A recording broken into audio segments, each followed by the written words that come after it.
Ecclesiastes chapter 2. I said to myself, "Come now, I will make a test of pleasure. Enjoy yourself." But again, this also was vanity. I said to laughter, "It is mad," and of pleasure, "What use is it?"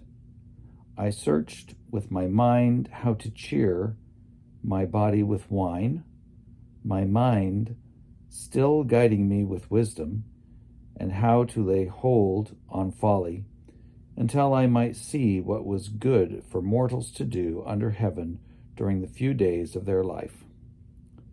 I made great works. I built houses and planted vineyards for myself. I made myself gardens and parks and planted in them all kinds of fruit trees. I made myself pools from which to water the forest of growing trees.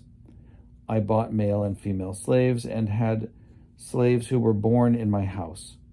I also had great possessions of herds and flocks, more than any who had been before me in Jerusalem.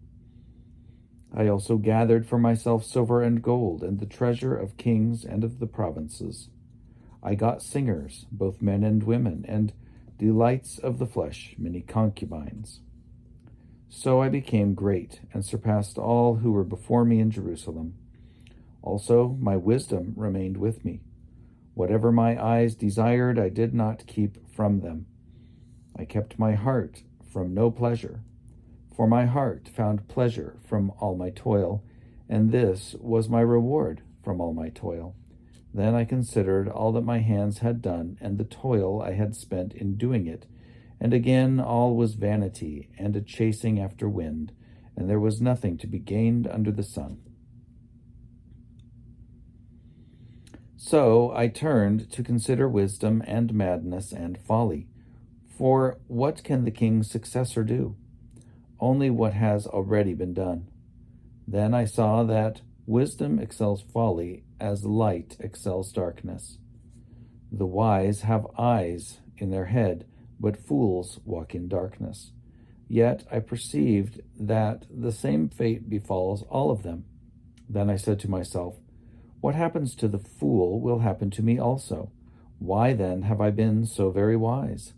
And I said to myself that this also is vanity, for there is no enduring remembrance of the wise or of fools, seeing that in the days to come all will have been long forgotten.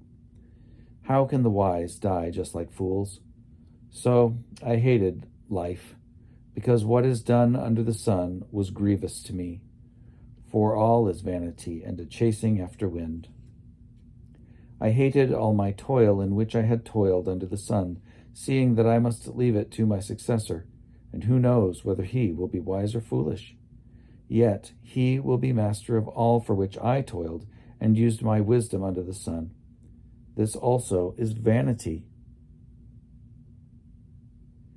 So I turned and gave my heart up to despair concerning all the toil of my labors under the sun.